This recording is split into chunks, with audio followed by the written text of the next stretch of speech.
For those of you who may be our guest or who didn't know, there was a group of us who left Friday week ago to go to the nation of Panama, a group of 14, and we met up with a friend of mine, a pastor friend of mine, and his church group, and then another group, and so there was about 56, 57 of us total.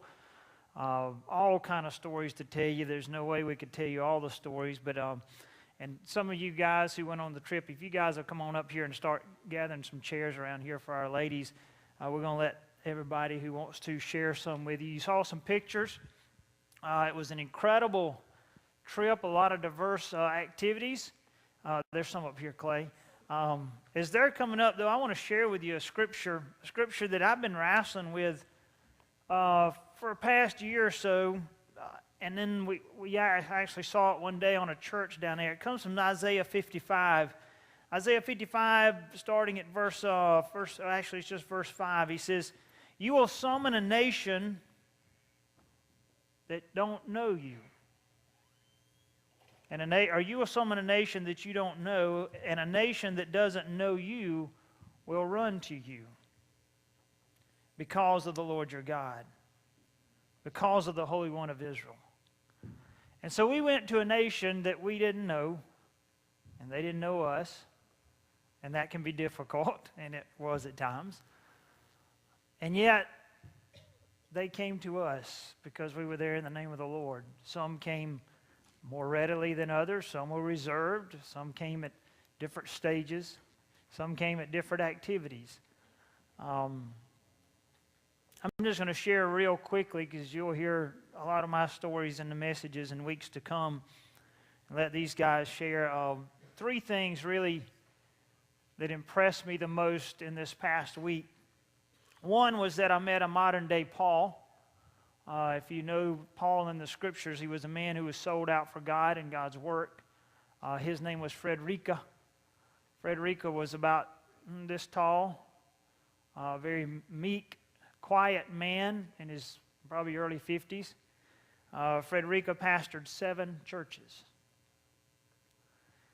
7 churches. Sometimes preaching in all 7 of them on one day.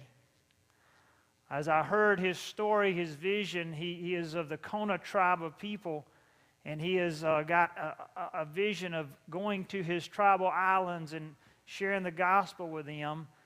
And of his church of about 130, 72 men have gone back to those islands with him. He's raising up men to change the world. Frederica and some of his men are going in 2 weeks to an island that has never heard the gospel. All paying their own way on people who make very little. I was joking with Frederica when I heard about his story. I said, "You're like Paul." And Frederica pointed at the ring finger, and he didn't have one. He says, "Like Paul, not Mary." Frederica lives in an 18 by 20 square apartment attached to the church with no air conditioning, no window. He has a bathroom about half that size attached to the side of that. Frederica sold out to God. Incredible man. Of all the experiences I got to experiences and journeys and into things that I never thought I'd see, probably the other thing that impressed me so much was this group of people standing behind me. These guys were awesome. We didn't know what we were getting into, and you never do on a mission trip.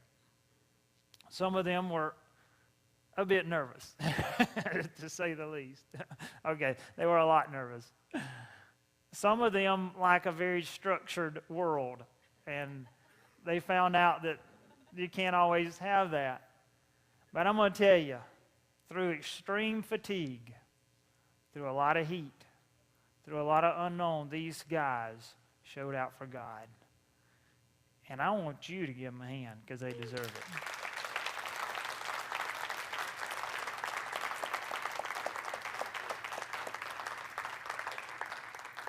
Anytime 50-something people share 5 bathrooms, it's tough. And then throw in that there's no hot water. That's tougher. Everybody gets the ooh shower. A lot of those things involved, but I really, and I'm sincere to you guys, over the top, unbelievable what you guys did this past week. And the other thing that impressed me was not in Panama. If you remember 2 weeks ago when we got ready to go on the mission journey, we commissioned these guys, but we commissioned everybody. We gathered up front. We prayed together. And you guys impressed me last week. Because as I was away, nobody knew. Here, God knew. God knew that we would lose somebody in our family last Sunday night. He knew that Mr. Bill was going to go on to heaven and be with him. None of us knew. And I'm going to tell you, you guys stepped up. And you guys, remember I commissioned us all to do mission work, and you guys did. And you guys were over the top, and I've heard so much. As soon as I got back, you wouldn't believe what the church has done. You wouldn't believe how they've reached out to these folks. You guys did mission work and never left town. Praise God for you. Thank you. Because that's what the body of Christ does. Yes.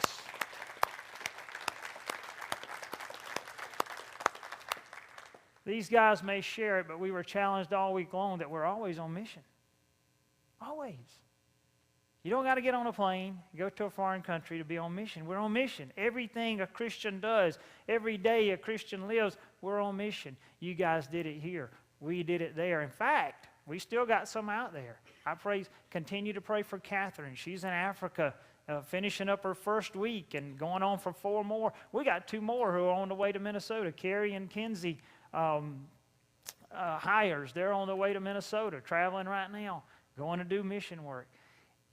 A Christian's always on mission. I want you guys to continue to hear about this trip from these folks, and then I want you to spend some time with them. I know in our home group we're going to be talking about some stuff tonight. There's so many stories, life-changing stories, but I'm going to let these guys continue to share.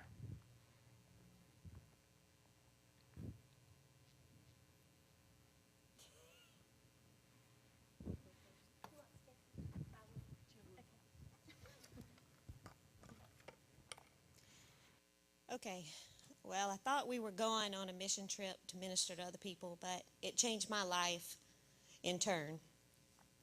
As Pastor James said, I was very structured and I was out of my comfort zone. So we get there at nighttime and we don't know where we're going to sleep, and there's no hot water, and the next day is a very busy day. And so I started to question, am I really in the right place? Did I really do the right thing? But then as time went on, God started to change me. We were really there to help them, and we did. And they helped us in return. And we met one day, we got in the mud, and those of you don't know me, but I don't get dirty like that.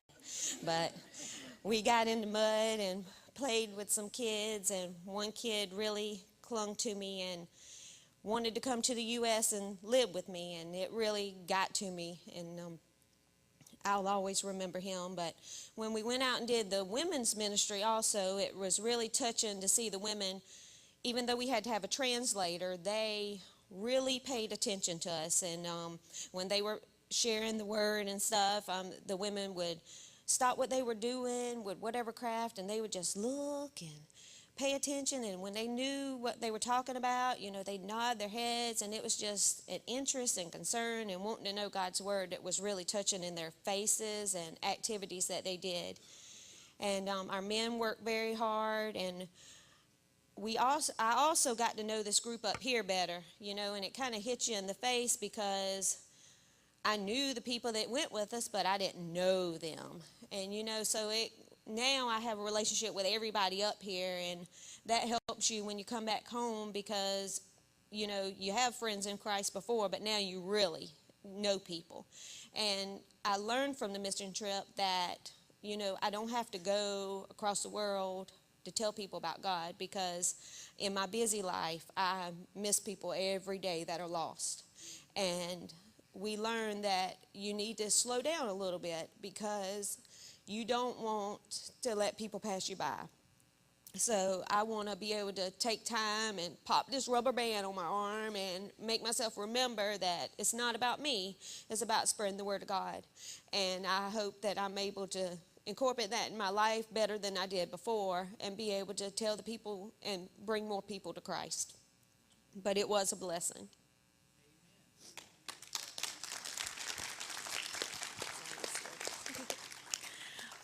I'm the same way as Jill. I like things to be really structured and organized. And like I like to know what I'm going to do today and have a little exact schedule and everything. But we learned, as Kelsey said, in Costa Rica, they call it Tico time or something, where it's like everything is just laid back. Like, are we supposed to be there at 10? Oh, yeah, 10, 11, whatever. Anyway, but they gave us these rubber bands before we left to remind us to be flexible. And like she said, we've been popping. I probably got like a sore on my arm from popping this thing so much. But I really learned to, get out of my comfort zone and to get out there and share the gospel with people. And like she said, you don't have to go to another country to do it. We can all do that right here. And but the thing that probably amazed me the most about going to Panama were the two missionaries that SCORE has down there, Marianela and David, and their little son, Danny. But they were the sweetest people I've ever met in my life. It's just them two, the only ones down there in Panama doing all these missions, and they make such a difference. And everywhere we went, you could see the relationships that they had built up with those people, and they just loved them. And that's what it's all about. You got to build relationships. But and I'm really thankful to all these people here, all their hard work, and getting to know them a lot better. And even people from the other church that we went with, it was a blessing to me. But one big thing I learned was not to take things for granted. Like just even little things like the road being bumpy. Like we came back and got in the car in the Suburban and we're driving and I was like, oh my gosh, I will never ever complain about the bad roads again. And I'm driving, I'm like, oh my gosh, my car feels so smooth. Because you're riding on this bus and all these potholes and you're just like, we're sitting in the back of the bus just bouncing all around. But just not taking things for granted and just kind of seeing what these people live in, and they're still so happy and they don't have a care in the world. And like, I don't know, I could never do it. I complained about not having hot water, but they don't even really have running water in their houses. And I don't know, it's just really eye-opening to see what some people live in and what we take for granted and how much we have here in America.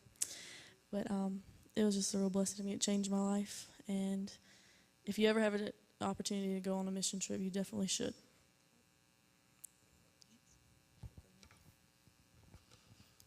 Well, what I learned was I definitely got closer to God, and most of the pictures that you saw that Lydia put together, was the nicer places.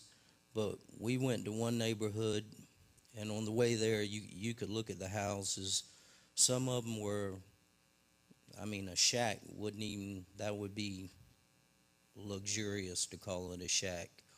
And there was like 5 naked children in the yard, and 1 5-gallon bucket of water they're getting washed with. Bathroom was just on the ground. It was horrible living conditions. And the children remained happy. They would come down and they appreciated things. Like in the U.S., you don't appreciate things. You have so much. I really realized, just how spoiled you are, and that kind of, it meant a lot to me because I'm going to definitely try to change my life and try to appreciate what I have a lot more. And just seeing what you see down there, it changes your life in a way it's just hard to describe. But I got a close relationship with these guys, and they're amazing. I got real close with Mr. John. Before I left on the trip, I thought he was just a guy that said, amen, that's right. But also got to go to a few different churches with him, and that was just awesome. And I'm sure I drove Pastor James crazy because I kept asking him, different questions. Well, why are things like this? Why are things like that? And I got to sit down with one pastor in one of the churches, and I was trying to teach him some English, and he was trying to teach me some Spanish. And I made a promise to him that I would come on vacation, just me, and stay for a week, and he's going to put me up at his house.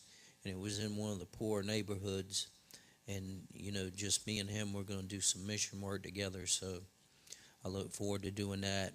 And mainly I'm just glad to be back in the U.S. with you guys, and I'm glad they let me through customs, because I fit in good over there. These guys didn't.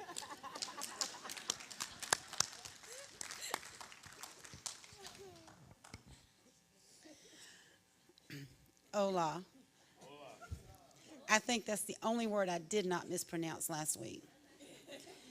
Spanish with a southern accent, just don't get it.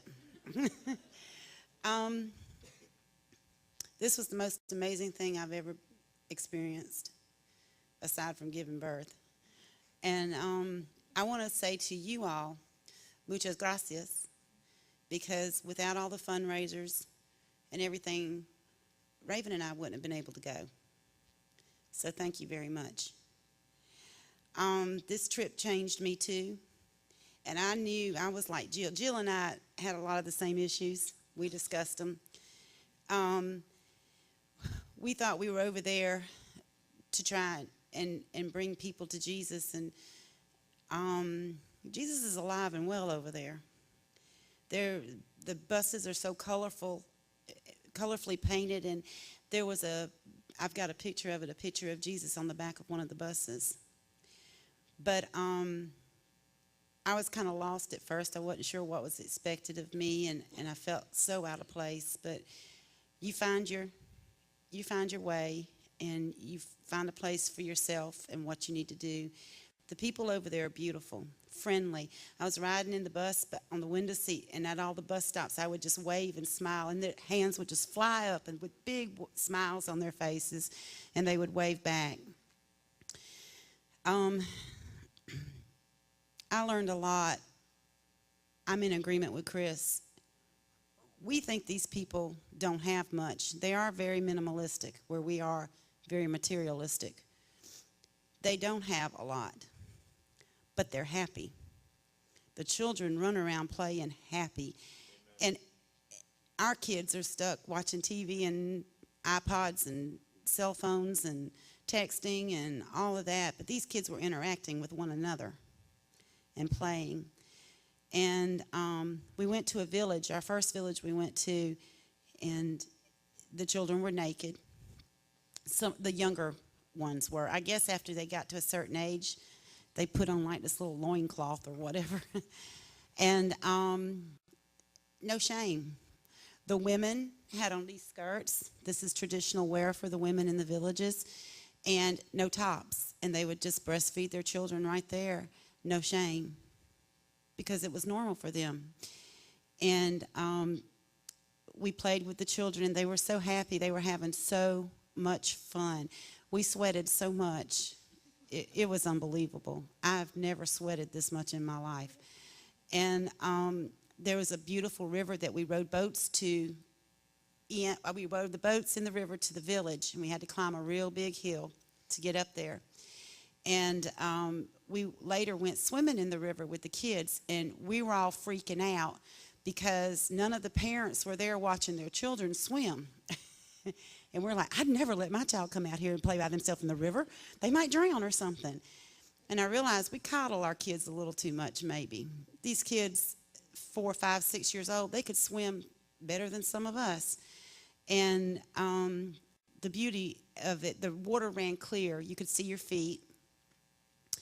And my daughter was having a really good time. And she doesn't want to talk to y'all today, but she wanted me to tell you this story. She was sitting in the river, and you know the little boys are naked, and she got an anatomy lesson. And 2 of the little boys wanted to play with her, and they come at her kind of fast, and she goes, no, no attack, no attack. She just did. She was embarrassed, I guess. And The little kids ran down, they climbed up the other side of the river down the bank, and they had a mudslide. And Clay got involved and Raven got involved. And what they did, they had little pails of water, and they'd carry them up to the top of the mudslide, wet it, and then they'd slide down it into the water. And I walked down there to watch them, and I was standing in the middle of this river. It wasn't very deep, and nothing but huge hills all around me with beautiful green trees, and the sky was blue. These children were laughing and having so much fun, and I became overwhelmed by the love and the beauty of God. And I stood there in the middle of this river crying from the beauty of it all. And I was so grateful that I was there. And this one little girl come to me out there by myself, and I picked her up and I was toting her, and she was looking at my earrings. I have one up here, and I have 5 earrings in. And she goes, 1, 2, 3, 4, 5. And I said, yeah. And I said, 1. She goes, 2, 3, 4, 5. I said, okay, so much for teaching her English. I'm going to make a lot of changes in my life. My daughter and I talked about it last night. I see where I'm making very big mistakes with my child, the way we live our lives. I don't spend enough time with her and do things with her. These kids were with their parents all day long, and, you know, in the villages. It was really beautiful. And do y'all want me to tell about the bus breaking down? Yes. Okay. Sunday church, Angie Heap had loaned me a skirt, and I was all dressed up. I felt good. The bus was air conditioned, and bus breaks down. Some hose broke or something. And our guide and our translator, Marianella, says to us, the bus is broke down, but the church is only 3 blocks away. We're like, just 3 blocks away. We're like, oh, that's no problem. We'll walk. We all unload. We get to the street where we got to walk up, and there's this big hill. I'm like, okay, well, that's not so bad. So we trudge up the hill, and it kind of leveled out a little bit, and I was standing there, I was going, that wasn't so bad. And Ryan, a girl there, she said, Connie, look where you got to go. And I was like, oh. Our hills around here look like speed bumps. Their hills look like mountains. That was the biggest hill I had ever seen.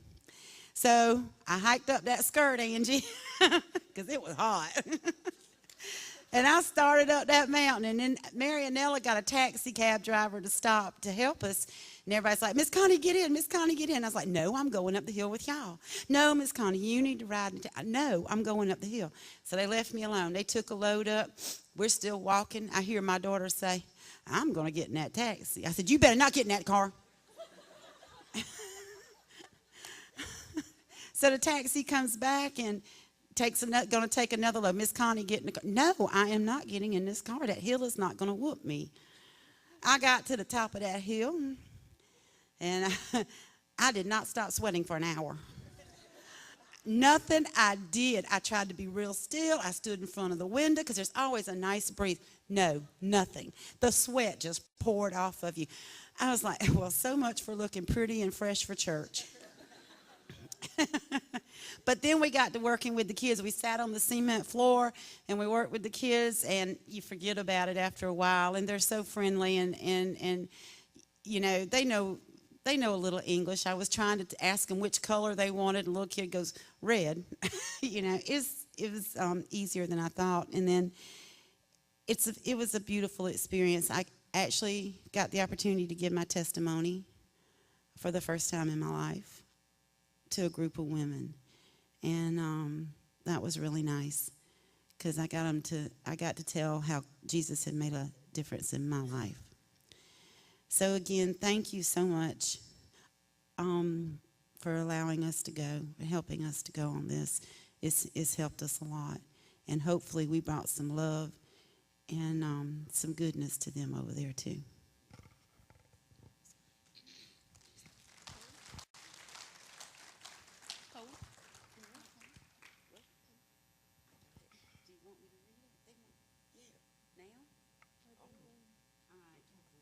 Well, I wrote a little poem. Well, it's a long poem. There's a couple things I'll fill you in on before I read it to you because you might not get some of it.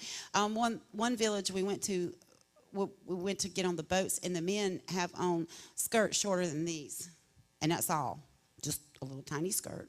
The boys just have look like Tarzan, kind of like, and then the rubber band thing. You know, we were supposed to pull on them whenever to remind ourselves we needed to be flexible. I'm not as structured as Jill, but I do like structure. And the men were told that if they could pay $5 and go on a fishing trip. So they all paid their $5, and they go on a fishing trip, and there's not the first fishing pole. I think there was one. You had two. There were two. That they never got to touch. There was a miscommunication. I guess the native men thought they'd have their own fishing poles, and I guess they thought that they would supply them. But anyhow, so I just wrote this, and I'll read it to you. It's called Panama, My First Mission Trip. The beauty of the country takes my breath away. The people here are so friendly, and I'm glad a week I'll stay. I can't wait for the adventure that lies ahead of me. On Saturday, our first day here, we went to a church and walked the streets, inviting women and children to the church to meet. The men labored in the scorching sun. Pouring cement did not look like much fun.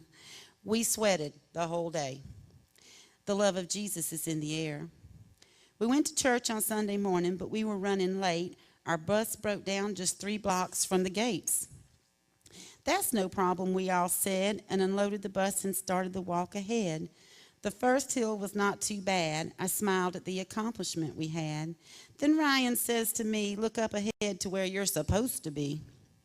My mouth dropped open at the sight of the hill to be climbed and its height.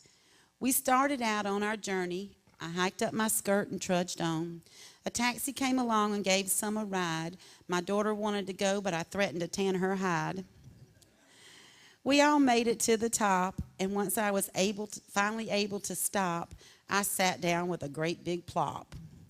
The experience was wonderful, and the kids were great. If only the sweating would abate. The love of Jesus was everywhere. Monday came quickly, and I jumped out of bed, amazed there was no soreness, and I wasn't dead. Excitement filled me with the day ahead. We were going on the river by boat to a village. I was a little shocked by the half-dressed men. Lord Jesus, help me not to sin. Okay. That's just a joke, by the way. Someone took it seriously. Oh, the boat ride was amazing, and when we arrived, what was waiting for us but another hill to survive? But we all made it to the top of the hill. No one took too bad a spill. Naked children ran around playing without any shame. In this heat, I could place no blame. We swam in the river that ran clear. The native children amazed me with their lack of fear. They had a mudslide that runs down a hill. They tote buckets of water to wet down the mud, then slide down with a squeal. The love of Jesus radiates around us. Tuesday came quickly, and I scrambled out of bed, amazed at the soreness, and still glad I'm not dead. I've searched my brain, but I can't recall exactly what we did that day, but it brought joy to all. The love of God completes us. Wednesday came quickly, and I dragged myself out of bed. We would go to schools today, and the ladies would have a spa day. Wednesday's plans went a little askew, but all would be handled by Robin and her crew. I pulled my rubber band a few times. Now my rubber band has changed its size.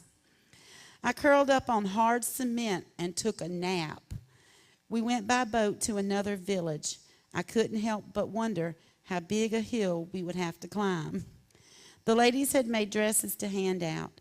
The number of smiles I saw, I couldn't count. The men paid $5 to go fishing. Now they are all left just wishing. They had kept their $5 in their pockets. The only fishing that was done was in their imaginations where they had fun. We abound in the love of Jesus. Thursday came quickly, and I had trouble getting out of bed. This would be our last day, and now goodbye we would have to say to all the new friends we have made. But we take with us a heart full of joy, and the message of Jesus in our heads is a pleasant noise. Our time here has been well spent, and the love of Jesus our God has sent.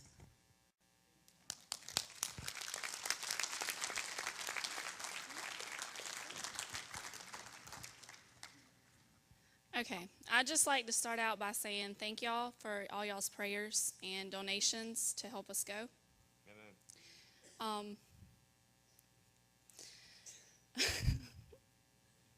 When we first got there, I know me, Leah, and Jill, we were very miserable. We were thinking, how are we going to get through this week? It was super hot, super humid. It was horrible. Well, then we started to change our perspective on things. What hit me really hard was when we were playing in a little mud pit. And Jill was over there playing with a little boy, and I walked over there. And he was telling her something, and she couldn't understand him, so he went to the translator. And he was telling her that he wanted to go back to America and live with her. It just broke my heart.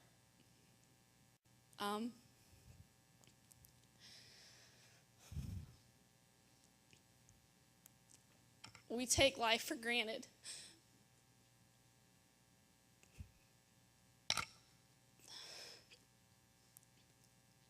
And it just helped me realize how blessed we are and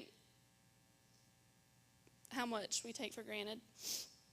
And what really touched my heart as well, we went to a church with the kindergartners, and they wanted to sing for us instead of us singing for them, and it was adorable. They were singing their hearts out in Spanish, and it was so cute. I got it on video. But I took 1,800 pictures in Panama. Between me and Leah, we caught every moment, I think. But if anyone ever has the opportunity to go on a mission trip, I encourage you to go.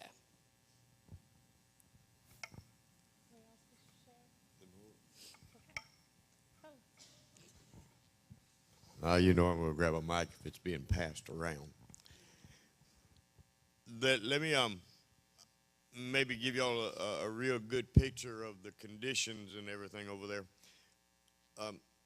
There's a smell. It just radiates the air. And I thought it was meat. Because, I did. I picked up, smelled my shirt, and boy, it stunk. I said, well, I got to find out, if it's me or what. So I went over to Chris, and I grabbed his shirt, and it was the same. I said, well, thank God it's not me. But what it is raw sewage. And they have a lot of fruit trees over there, and when the fruit drops, it just sours right there. And that smell got on you. They don't have deodorizers to take care of that. It's a stinking place. And very trashy. It's like you'd ride down the road, and if you're a Panamanian, if you got a bag of trash, just take it and throw it off on the side of the road. It's perfectly fine. Dirt, trash, everywhere. Streams are polluted. So disease probably runs quite high down there unless they've gotten an immunity to it. But I don't see how you can get immune to something that nasty. The nastiest place I've ever seen in the States is better than what I saw down there. And I want to compliment all the men here that when we have something going on, we don't have a problem with getting men out to get it done. I didn't see men down there like that. The children would be playing, the women would be there, but the men, I didn't see any of them. Well, I reckon the thing that the men are there, I think the men in Panama are there for two reasons. Number one, to get women pregnant and leave them, and the others to do alcohol and drugs. That's the only reason I can see for men being over there. It was pitiful. I mean, it was bad. But we got a slogan here that says we're going to win the low country and impact the world with Christ. And see, we couldn't do what we did down there without y'all. We ministered to somewhere between probably 450 and 500 people. I don't know of any of them that were really saved, but we started a relationship with them that could be followed up by score. And I look for a revival to start down there. The kids received what we had, what we were there for. We played sports with them. It's like every child there had a big smile on his face, and could have been because they actually saw a man out yonder playing with a child. I don't know if they could understand that or not. And that's sad, because I know the fathers and the grandfathers here play with your children and your grandchildren. It just did not happen over there. And I made couple of other observations. They're very, very poor. Their housing looks like one of our outhouses, and that's what they live in. The toilets are away from the house, and it's got to be at least 120 in there. And it's not a male and female type thing. It's one hole going straight down to the open sewage line that runs into a stream somewhere. Sewage line would be backed up on the walls of the houses because they don't have the shovels and the picks and everything to keep the drainage clear. And that's sad. But they are a happy people. And they're wanting to hear the truth. Everybody in the world needs to hear the truth. Now, we were down there. We were a Baptist organization. We went down. Next week, some of these same people might have a Islamic group go, or a Hindu group go.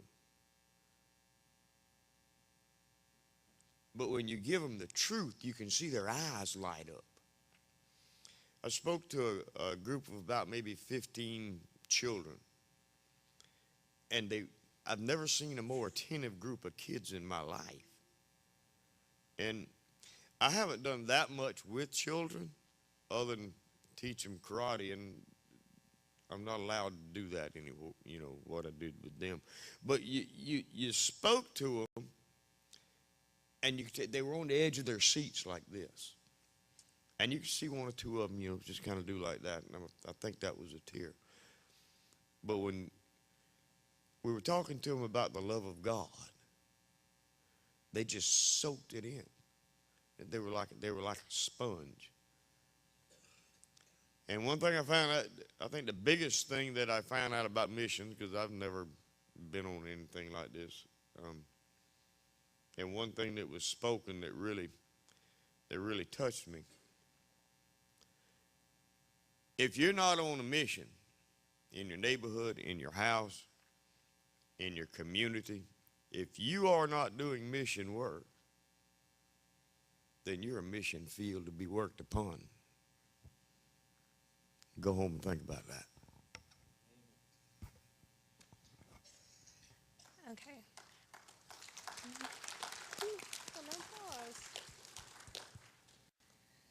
I had a great time. I love mission trips. I think this was, I don't know if you count Costa Rica or not.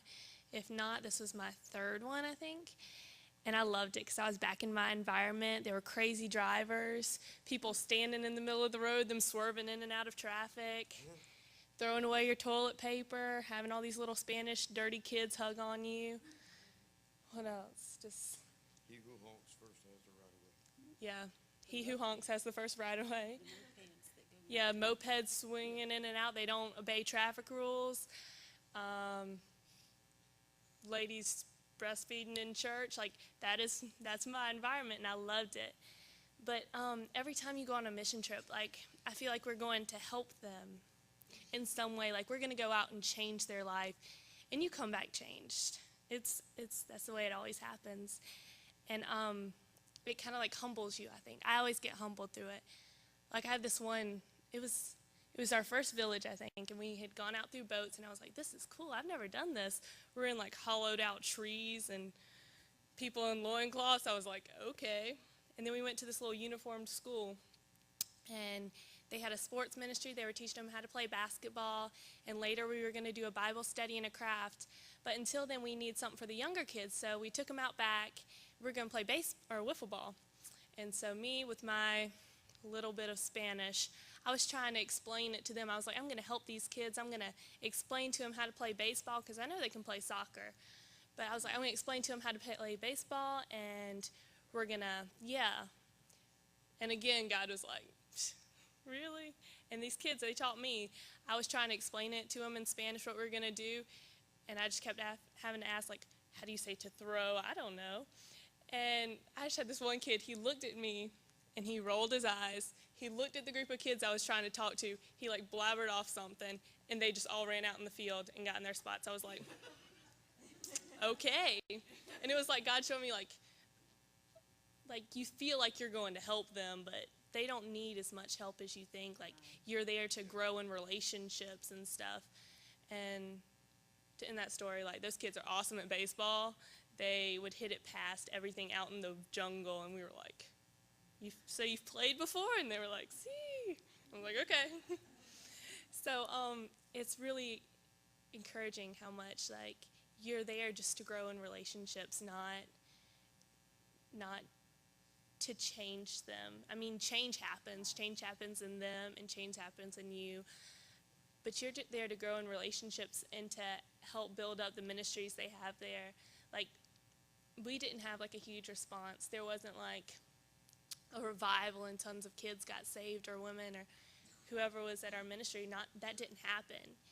But we got to build up the ministries that were already there and talk to these kids and teach the kids and interact with the women, so that the missionaries that live there, that they can continue to disciple them and bring them to Christ. And that's what we do there, and that's great. And I encourage any of y'all that want to go on a mission trip. It's something that changes your life and changes your perspective, and it's great. So go.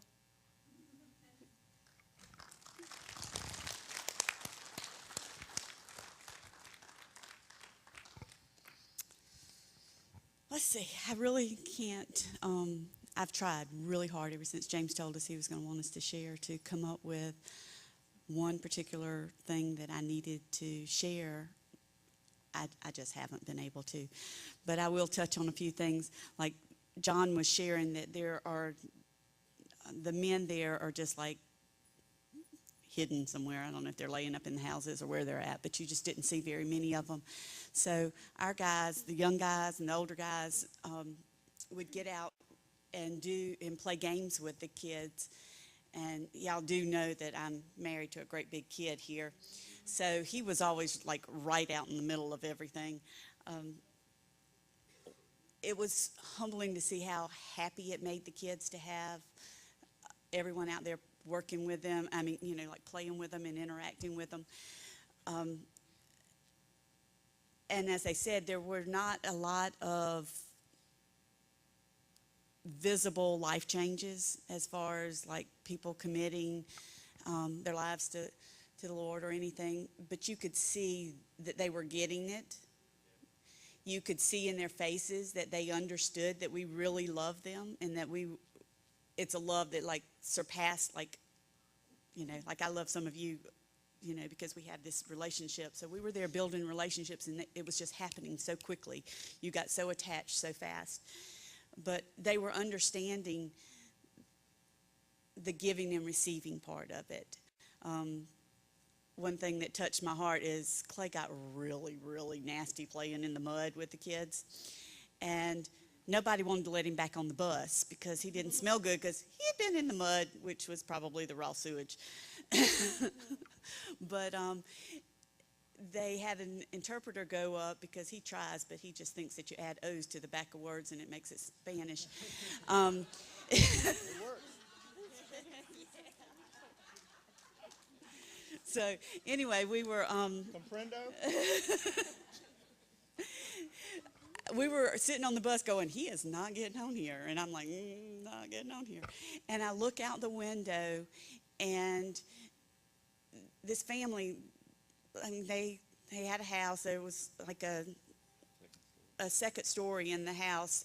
There's no telling how many families were actually living in it, but they could see how nasty he was and that we probably were a little reluctant to let him back on the bus. They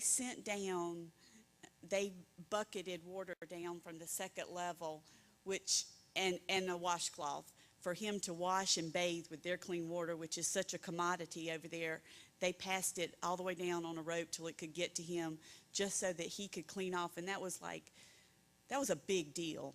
They were giving up their clean water that probably 5 of them were going to bathe in that afternoon, just to clean off this little white man here that had mud everywhere. And it made them happy, but it touched me to see that they were getting the whole serving each other kind of thing that we were there to share with. That touched me, and of course, anybody that knows me very well knows that there's nothing I like better than to be on the floor playing with the little kids. So other than that, we got to do a whole lot of that when we went into the schools, laying on the floor, playing and coloring with the kids and stuff.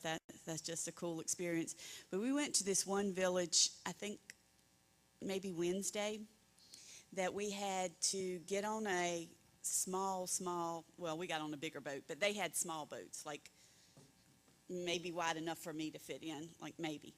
And we had to boat across the river to a village where they lived in thatched huts. And that was the coolest place to me, because we got to go up in their house. There was a 1-month-old baby, so we acted like we were just going to see the baby, but really I was checking out the house because I know that one day my daughter's going to live in one of those.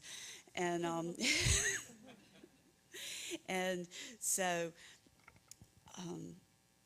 but they would just sit in your laps and just love you, which I had explained to some of the new ones that's what happened last year in the DR. Well, the first day in Panama, it did not happen. They were very standoffish. They were like, and so I'm sitting there going, ew, I told them that these kids were so loving, and they piled on you and hugged you, and they didn't. So they were not, they were expecting something that they didn't see that first day. But after that, I think y'all all saw a whole lot of that. But in that particular village, they explained a lot to us about their lifestyles. And there were little kids, as Connie was saying, we coddle our kids so much. But these were small kids. These were 4- and 5-year-olds just going to school. And their deal was they had to get in that boat in the morning time, this wide of a boat, and go across the river. And then they had to walk for 30 minutes to get to the bus to go to school. And no adults went with them, just the children every day. That's what they did. And it was just like, really? I would never do that. Never, like swimming in the river? Not happening. But then I thought, well, that's their backyard. I used to not follow behind my children when they were climbing the oak trees and playing around the pond in our backyard because it felt safe. So I guess it kind of was the same thing. But we got to interact with the kids there. They got clothes while we were there because the church in Georgia makes dresses. They start as soon as they get back for the next year.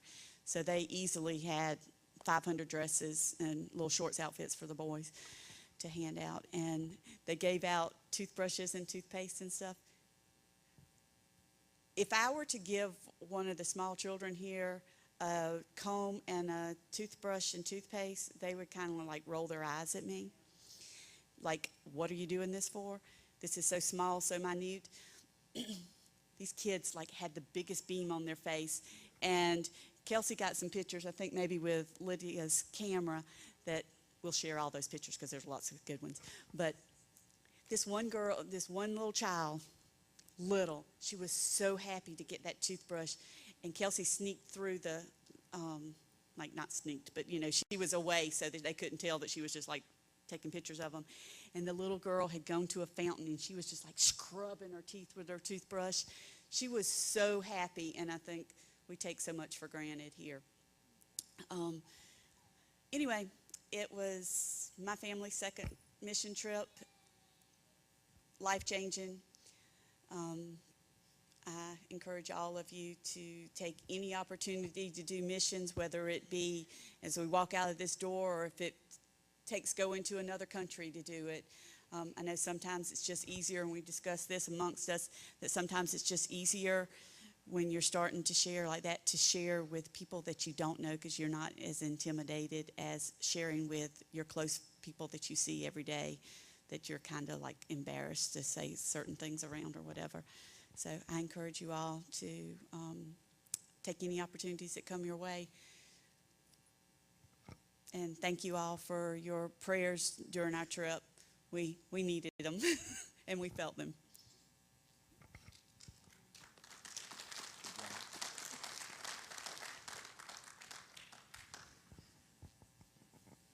Well, we needed the rubber bands pretty quick.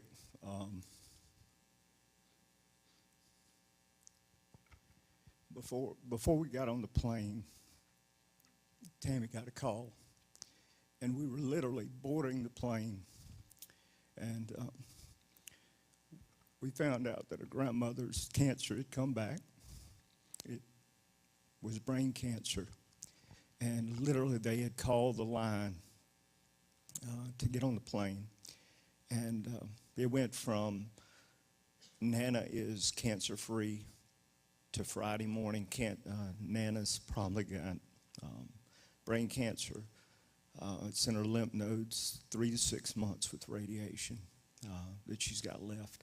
And then literally when we were getting on the plane, they said, it's a lot more aggressive. It's a lot worse. There's nothing they can do. Just give her something for the pain. Enjoy the time she's got left. Probably 10 days.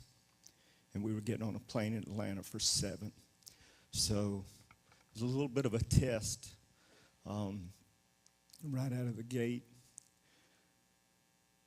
But with that being said, boy, it's just like God to really keep the main thing, because too often, especially here in America, we think about houses and boats and cars and the next big thing.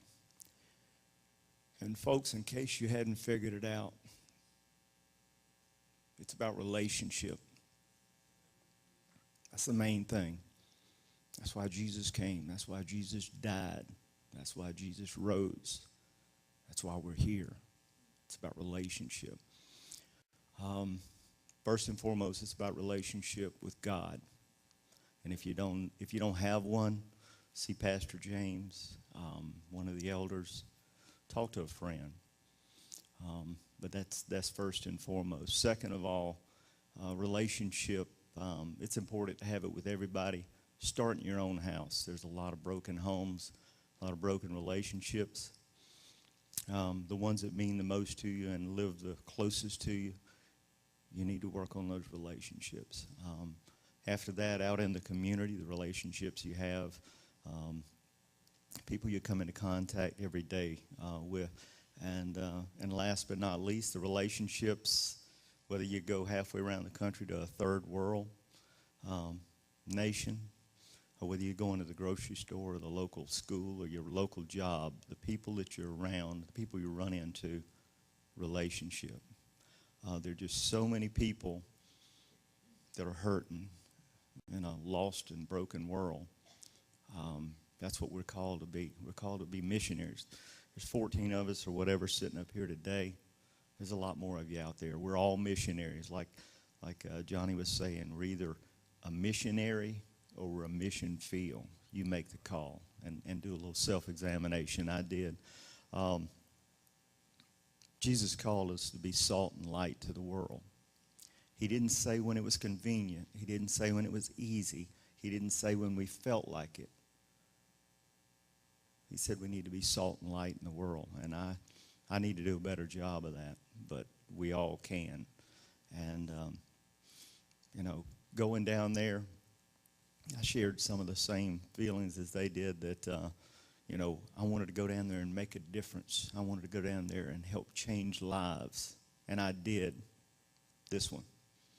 The people down there, they showed me a lot in the fact that, again, it's not about the material things you have. I came back thinking, I don't need that, and I don't need that, and I don't need that, and I can live in my bedroom. I don't need the rest of my house. You know, we're a country of excess, and we really realized how spoiled we are as a country. I am as a person. We are as a family. And we need to be putting less emphasis on the stuff and more emphasis on God's people. That's what I came back from. Thank you for your prayers while we were down there. Thank you.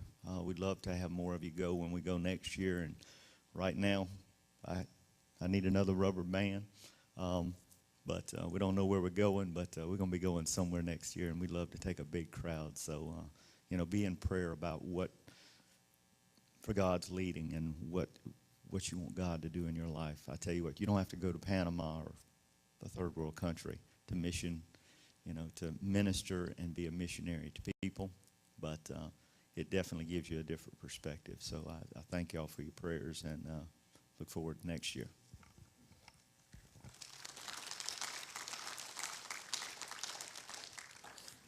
Something I thought that was pretty cool was,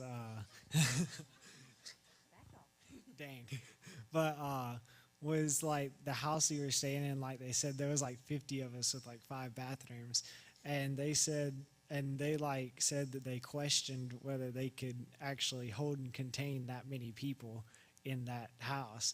And I thought it was really cool all they were doing for us. They got up at like 6 in the morning to come cook for us and just things like that. And one of the things on Independence Day, they actually cooked hot dogs and hamburgers for us and put on a little bit of a firework display. We won't go far into that, but it was definitely like a redneck firework display or something. But and then one of the other things I thought was cool, we were at the mud place they were talking about. Whenever we were leaving after that day, the kids, like, they lined up and were all waving at us bye as we were pulling out. And I just thought it was cool how they would line up and take the time to do that just for us. It was just a really cool experience. I thought it was a good bit like the Dominican last year. There were similarities and there were differences, but it was really cool, and it was better than I expected, actually, because I thought it was going to be a little more hectic than it was. But they did a very good job organizing everything, and it was definitely a fun experience.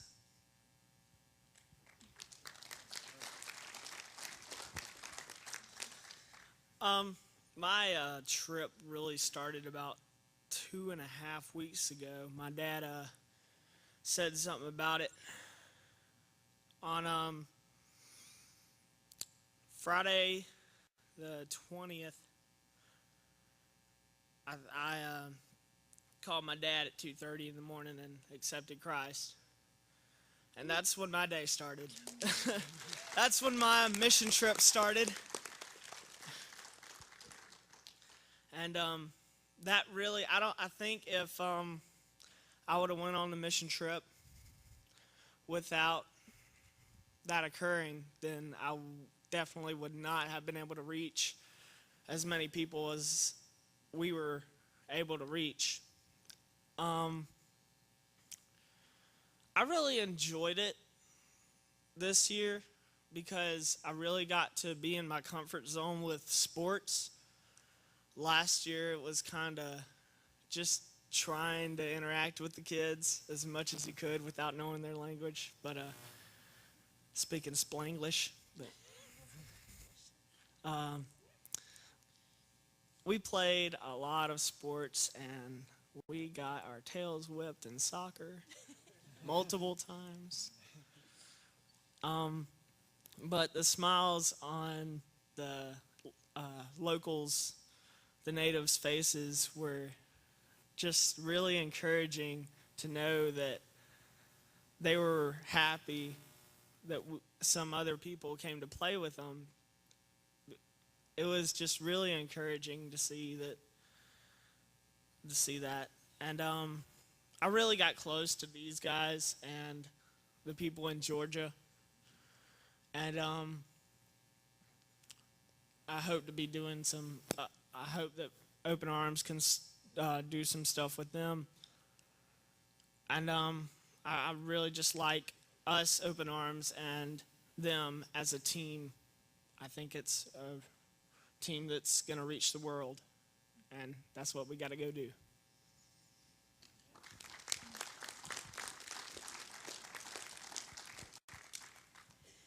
I just want to share real quick, ministry-wise, I loved Tuesday. We went to a church and met a pastor's daughter, and James is going to read a note that she wrote to us. But when I told her I was a pastor's daughter and a pastor's wife, she came up to me and said, I will be praying for you. And I just thought, oh, wow, again, like everyone said, you think you're going to minister. They ministered to you. And she came and hugged me and wanted to take a picture of us together before we left there. We did a women's ministry and made bags with the ladies. And God just worked everything out because the church from Georgia had the craft, and I didn't really know what the craft was going to be. So I was talking about God being our great designer and how he designs things. And so they designed the bags and made their bags. And then Connie shared testimony for the first time, and it was just awesome how she shared that she didn't believe that God loved her for so long, and how she realized how God did love her and had a plan for her. And he just worked everything out with the design, being our designer. And it was amazing to see that. And then the afternoon, we did a women's ministry again, and I was able to lead the Bible study again, and we had Marinella translating, and then Leah sang How Great Is Our God with that, all of that. And that was amazing, again, just how the Lord worked it all together. None of us could have planned it. It's just going on God's Spirit and God's leading and how he did it all. And then a special time for me was sitting outside in the mornings. They had a beautiful yard at the house that we stayed in, and you could hear all the birds. You hear the rainforest and see different things with the rainforest. And we weren't in a rainforest, but we had the palms and the flowers and hummingbirds. And it was just God again showing me what great design that he has come up with in the world and in our own bodies, how he has made us. And one of the verses that we shared was, I praise you for I'm fearfully and wonderfully made. And, some of us, we get down on ourselves and we think, oh, I don't like this about myself and that about myself. And we start complaining about all the little things about us. And we need to remember that he made us in his image. And he has a plan for each one of us. I love the verse, Jeremiah 29:11. I know the plans I have for you, declares the Lord. Plans to prosper you, not to harm you, to give you a future and a hope. And that's what he gives each one of us, is a future and a hope. And I'm just so thankful for that and look forward to seeing the plans that God has for all of us here and all of you and everyone that we come in contact with. Remember, they're made in God's image as much as sometimes people can get on your last nerve. And that that God has a plan for each person. So thank you for all your support. Thank you for prayers, and thank you for all that you do here. Again, we appreciate everything that you've been doing while we've been gone in ministry and missions here and always. I want to thank the praise team. I've been able to come. I'm coming early on Sunday mornings because I stand outside and greet as people come in, and I love to do that, but I'm not in here listening to the worship a lot of times. So on Sunday mornings, I'm coming with Jamie early and sitting on the front and just listening to the praise band and praising the Lord, and that's awesome, and I appreciate all that you guys do to lead us in worship.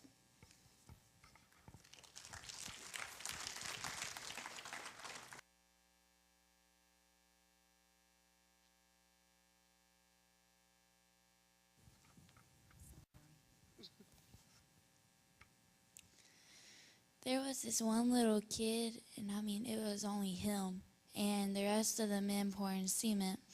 And he was the only little kid that was out there helping, not playing, but working. And all day long. And like the last 3 villages, well, school and villages that we went to, we did puppets. And it was a long time, and my arms started cramping so much. But you could just see the little smiles on their faces, and it was just an amazing thing.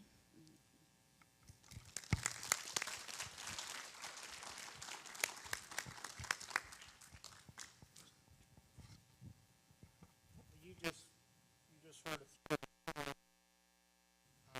There's many more, and I would encourage you to spend some time with these folks to get some more personal stories. And Raven, just hit on the little guy. His name was Issachar, and Issachar, if he continues his track of serving, is going to be an incredible man of God, because his mom even made him come over and play with the kids, and when she did, he would cry because he wanted to work with the men. And I'm talking, this is like this, and this was work. I run a Matic as long as I'd ever run a Matic in my life, and I never found the switch. And he was right there with us. Issachar was doing all he could do. It was just incredible to watch him right there with me, and that's where he wanted to be. I want to encourage you, as some of these have shared, and as some of you are already doing, but we all need that spurring on to continue to do mission work wherever we are. Yes, it is good. In fact, it's God's command that we go to other places and do it, but it's also His command that we do it every day where we are. And it doesn't take a lot. It usually just takes an awareness and a love for other people. I wanted to share with you one of the easiest things we did this week, and these guys hadn't seen the letter, but I think it was Thursday night. It all gets mixed up in my head. But one night we had banana split Sundays. Woo! But we paid for them. They were $5 a piece, and all the money was going to the preacher's daughter, who was having some medical issues, had to have the money up front to even have an MRI, and she didn't have it. And so just by something as simple as an ice cream sundae, we were able to minister to her.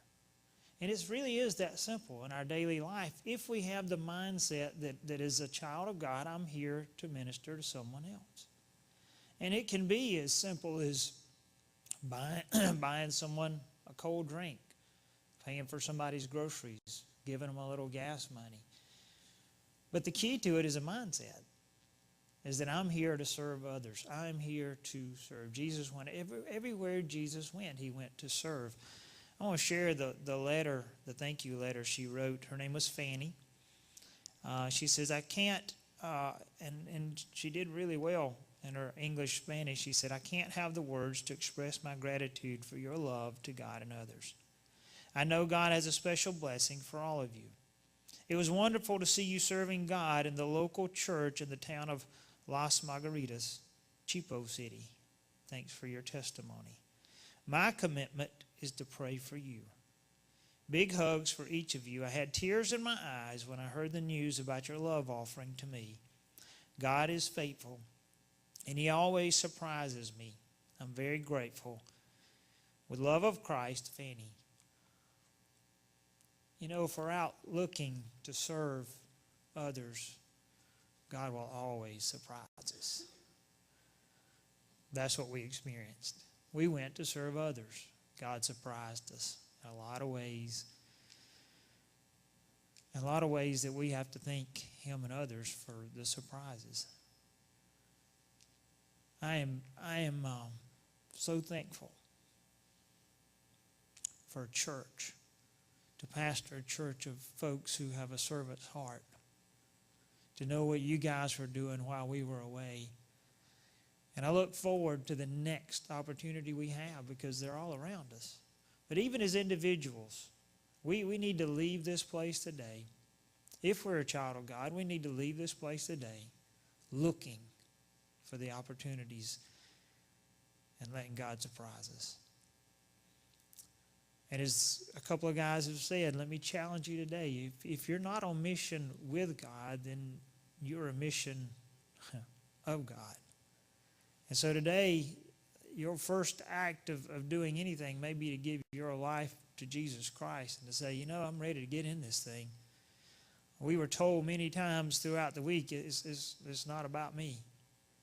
And it's not about us. It's about us living for Jesus Christ.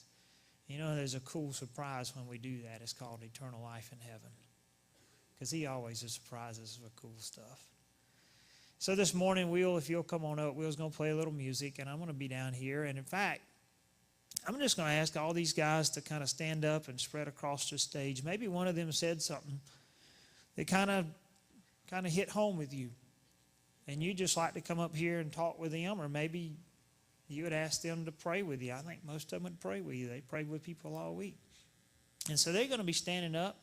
Y'all just spread out and give a little room.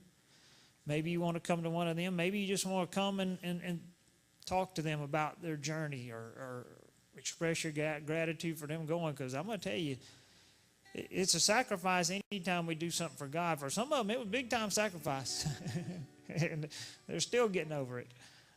Me and Chris, we were in the living room on the couches all week. So,